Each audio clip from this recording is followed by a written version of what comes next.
nandito na naman sa tabi ng daan. Pero kung malungkot ang June mo, heto si Junjun ko.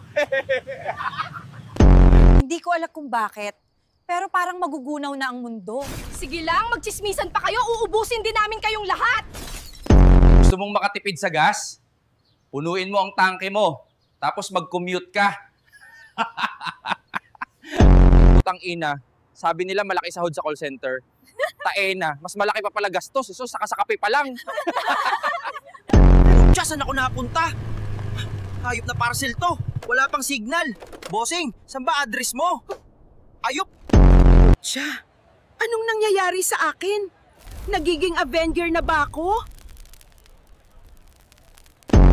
Pagod na ako sa Earth. Ang daming chismosa. Uubusin ko na lang sila at iiwan ng mga lalaki para maraming pwedeng bumembang sa akin. Hoy Maria, puro ka na lang chismis dyan sa mga chismosa mong kaibigan. O bakit hindi tayo umuwi at magbembang ng kaunti? Punyeta. Pagod na ako. Pag hindi ka tumabi dyan, babangasan kita. Tigang na ako.